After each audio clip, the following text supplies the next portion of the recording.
Judge, today's case, against all odds. He's gambling, she's fussing, and they got kids in the house. Let me see if I can turn down that noise. Court is now in session. The Honorable Judge Lynn Toller presiding. Good day, ladies and gentlemen. I'm here today with Roderick Payne and Autumn Buckles. The two of you have been together for 5 years, and you have a set of 2-year-old twins. Mr. Payne is here to get from Ms. Buckles $2,000 for clothes that she destroyed when she put mustard, ketchup, and bleach on them. So we're going to get to that momentarily, but before we do, Mrs. Buckles, I'll start with you. Why don't you tell me a little bit about your relationship and why we're here today? Well, Your Honor, I've been with him for 5 years. We do have a lot of different issues. One is the biggest issue is gambling. His gambling, I feel like he gambles everything. His money, his relationships with me, his relationships with other people, and I'm just tired of it. She's exaggerating, Your Honor. She's exaggerating. You don't gamble that much? I don't gamble that much. I quit gambling. You did? But when? For the most part. For the most part? For the most part. So you cut down? I cut down. Okay. Well, even when she says gambling, yeah, we had a time I was gambling, but it was my money though. And I got it from the casino. So Your if Honor, I won it at the casino, of course, let me go back and see if I can do something. Explain that to me. Okay, for example, we went to the casino, I had got my school money. Yeah. Hang on, I'll get back to you. Go ahead. So I had got my school money. So then I went to the casino. Me and her went to the casino.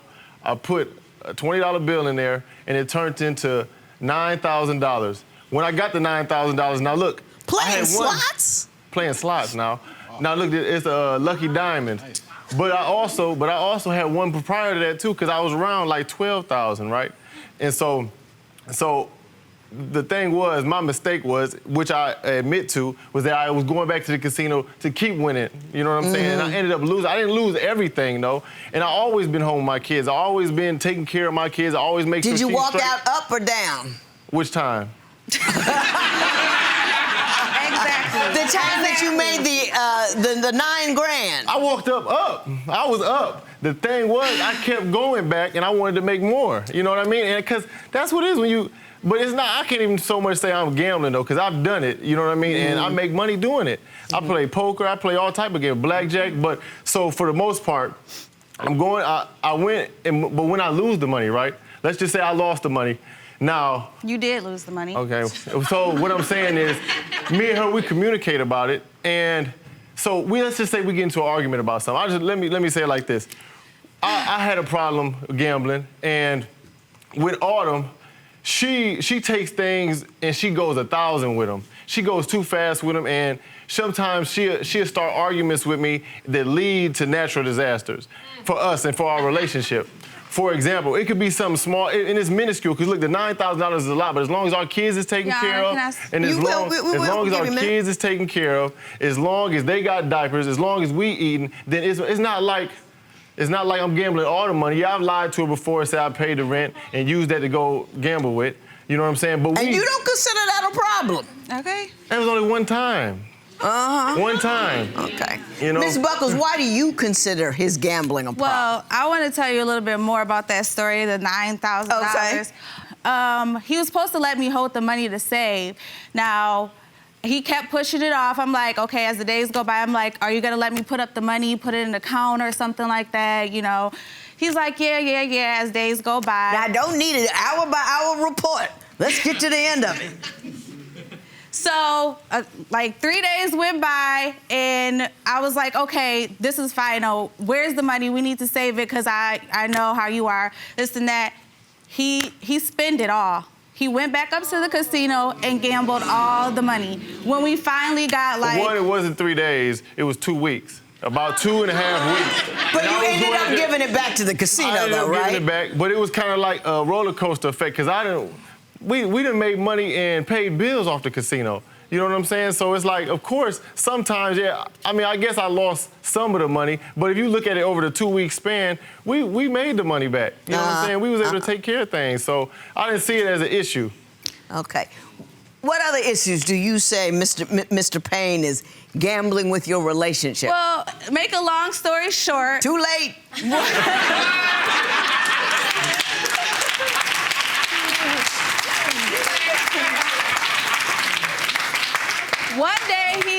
acts like he's getting ready for work. And, you know, he kissed me goodbye like normal and this and that, but he had been acting distant all day, so something didn't sit right with me. So I checked his, on my laptop, I checked his Facebook, and in his messages, it said that he was basically going to do a show. So he was acting like he was going to work. He was actually going to do a show. And so I just did some more snooping, and I seen one of his friends on Facebook Live. He's all at the strip club performing with naked girls walking around. Your Honor, Mr. Payne, respond to that. I have to do that, Your Honor, because I was in the music industry before I met her. And so when it comes to rap music and different things like that, that was my passion, and that was the way that I was I seen the bigger picture. At some point, I was gonna make money for us. So I have to lie to her about things sometimes, because if I don't, I'm not gonna be able to get out of there. But the thing is, she done did some things too now. Because, to give you an example, one time, because she thought when I was leaving, she didn't know if I was being, because I would be going to the studio, and because she caught me in lies multiple times, she thought that I might have been cheating on her, which I have never done in our entire 5 years. Let me put that out there. I have never cheated on her. But one time, she texted me from a Text Now number, right, and acted like she was some female. What's that Text Now number? It's a private number, but I'm looking at the number like, who is this? And she act like she's some female to try to catch me up. Oh, okay. He was conversating. I was conversating. I came back in the house, looked right at her. She's fumbling with the phone. I'm like, oh, is this you? You know? So on a lot of different things, she tried to create the problem. She creates the problem and then get mad when I react to it. So it's like you text me from this number, acting like a female. I don't know who you is, and because I'm having conversation with you, you're caught doing something wrong. Now, Ms. Brooks, did you fake a phone call conversation from another woman? And what was he saying? It was basic conversation. It wasn't anything for me to worry about, but... Exactly. Let me ask you this, Mr. Payne. Are you working right now? Yeah, I'm working right now. Are you working a steady job? I'm working a steady job right now. How long have you been working a steady job? 14 days. About 14 days.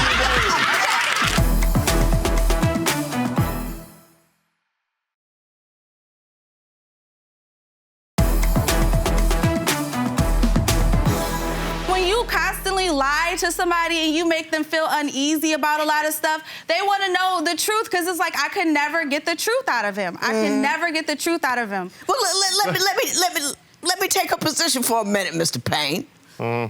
You do lie to her a lot. You don't lie because you're cheating. You lie because you want to get out of the house and go do other things. But do you see how you create mistrust in a woman by lying about what you're doing and where you're going and where the money is headed? Yes, I see that. But, Your Honor, let's say this. Like I'm saying, if it's something, I'd be like, babe, I want to go to the studio. She could be like, nah. Because whatever, you're not making no money going to the studio. You need to get a factory job. You need to do this, you need to do that. Something consistent. You need to get something consistent, even whatever it is. So it'd come to the point where we would get into so many arguments, Your Honor, to where she'd be kicking me out the house every day. Every day I'm talking about to the point where I got a trash bag sitting by the door with my clothes in the trash bag. Ready to go. My clothes in the trash bag. This is facts. Exactly. This is facts. I'm with the trash bag. It's facts, though. Let me ask you this, Mr. Payne. Are you working right now? Yeah, I'm working right now. Are you working a steady job? I'm working a steady job right now. How long have you been working a steady job? 14 days. About 14 days. Okay. Hey, about 14 days. Yeah. Listen, it's been a lot of opportunity after she had the kids, right? And, you know, women who are 100% emotional, they go through these things called, once you had a baby, it's called postpartum. We coming back to that.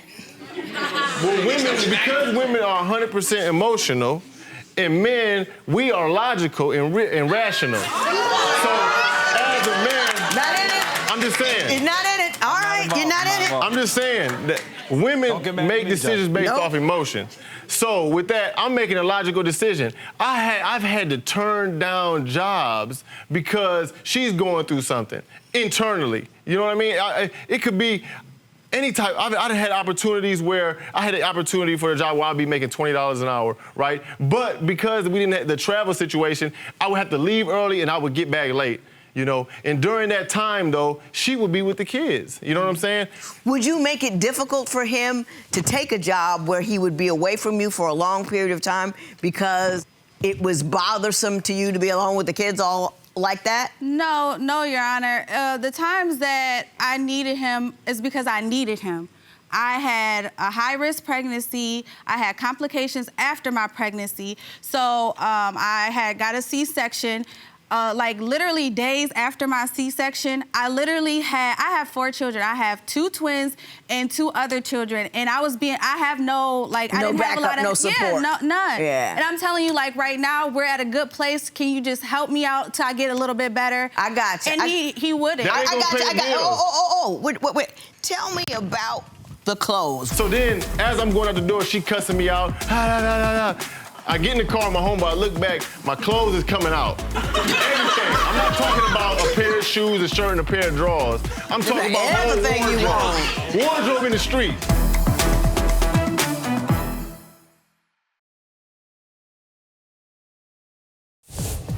If you would like your case to be heard on divorce court, call us toll-free at 1-877-311-2222 or log on to our website at divorcecourt.com. Missed a show? Watch full episodes on our streaming platforms, and for exclusive content, go to Apple TV. What happened when she tore up your clothes? Okay, well, this is multiple times. But the first time that Well, tell me about the time you're suing for. It's okay. Well, this is a collective, because she's collectively destroyed my clothes. So this is a collective suing. So look, I'm going to the studio. I want to go to the studio. I'm telling her I'm going to the studio. If she don't believe me, hey, babe, you can talk to my homeboys and let them know, and they'll tell you the same thing. We going to the studio, we about to record, we about to do this, we about to do that. Okay. She okay with it. She acting, well, she's not okay with it, but I'm about to go to the studio, though. I've been in the house all day with you. I've been watching the kids. Watch the kids for about a couple hours. I'm about to go to the studio. So then, as I'm going out the door, she cussing me out. I get in the car, my homeboy, I look back, my clothes is coming out. Everything. I'm not talking about a pair of shoes, a shirt, and a pair of drawers. I'm talking about everything whole you want. Wardrobe in the street. Yep. So that was the first time, out of anger, because, and now she done locked the door. So I'm out there, I'm going to the studio. I didn't want to put all my clothes in the back seat of her trunk, so I threw it away. I threw all my clothes away. That's a fact. I threw it all away. It was dumb. Now, the second time, we sit at the house. I want to go to the studio. My homeboy outside waiting for me, right? I told her, hey, babe, I'm about to go to the studio for a little bit of time. I'll be back. Oh, well, you might as well get your in. You ain't coming back here. You ain't coming back here. I don't know where you're going to go, so you might as well. That's what the thing is. When I want to leave, oh, you want to leave? Well, take this with you because you ain't coming back. Right. So this has happened so many times with my clothes in the trash bag. So now I got I'm sitting my clothes outside the trash bag. Oh, I got to go get some more. I come back.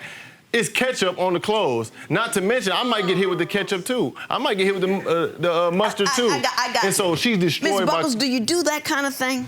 It's not the fact that he goes out, but does he even talk about how he stays out he's telling me at 8 o'clock at night he's coming home, and I'm still texting him and trying to video call him at 3 o'clock to see where he's at, and he's not answering. Those are part of the text messages. All he does is say, I'm on my way, I'm coming, oh, this and this and this and that. And then before you know it, it's 3 or 4 o'clock in the morning. I'm so sorry. Where are you? I'm so sorry. Okay. Let me say this. First of all. And this is every time. I got it. I know what's happening here. Mr. Payne, you say that women are 100% emotional and men are logical. Yes, ma'am. Your trips to the casino, your desire to do rapping, your staying away from home, all of that kind of stuff is your emotions.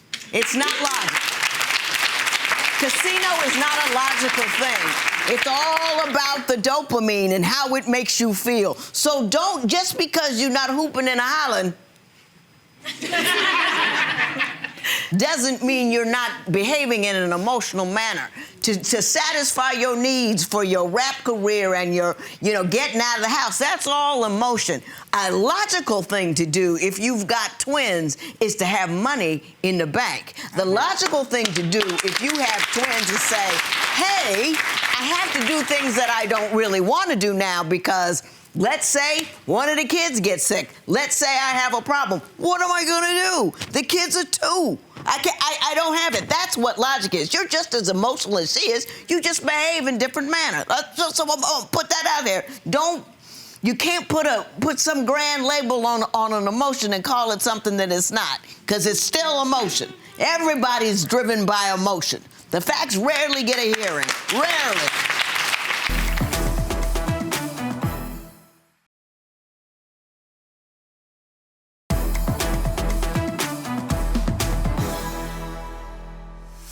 Now I'm gonna fuss at you. What you're doing in order to secure your relationship is tearing it apart. Yes, he lies a lot. Yes, he's doing the wrong thing. But you becoming an ongoing irritant, yelling, screaming, fussing, only exacerbates the problem. It makes it worse. It doesn't make it better. He makes up more excuses to leave. He knows he's gonna be in trouble anyway, so he just stays at, I'm late, so she's gonna go for it, so let me just stay out. I'll get back when I get back. You are not solving the problem. Y'all two, you raise your kids in that kind of chaos. People moving out every other day, got bags by the door, tearing stuff up. You want to be in your 50s with a 25-year-old drug addict in your house. Keep it up. Because that makes them crazy. And that they do is they go soothe. And the easiest thing to go do and soothe with is drugs, drinking, partying, unprotected sex, and all of that's going to land on your children. You don't have that right.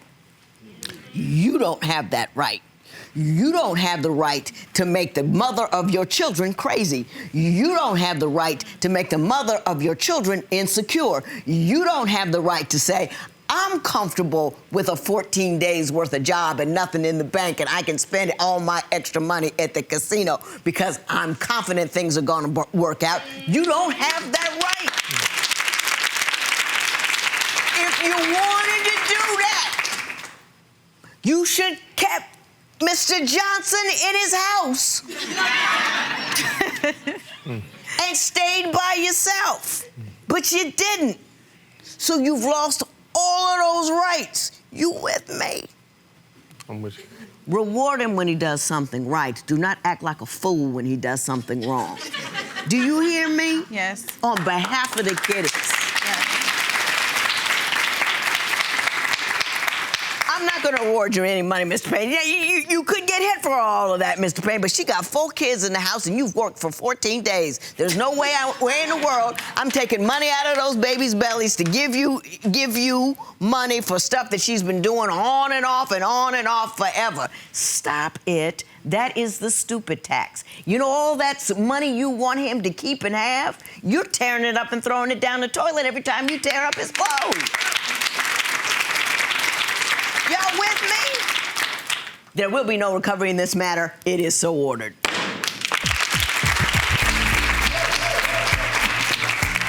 How you feeling now after hearing what the judge had to say? She made a lot of valid points, and I do need to stop gambling, and I need to stop putting her in a position where she feels like she can't depend on me. And so I understand that. What are you willing to do after you leave here today to kind of fix things and make things better? For the sake of my kids, just learning how to deal with emotion and being under pressure and just learn to be a little calmer and handle situations a little bit better.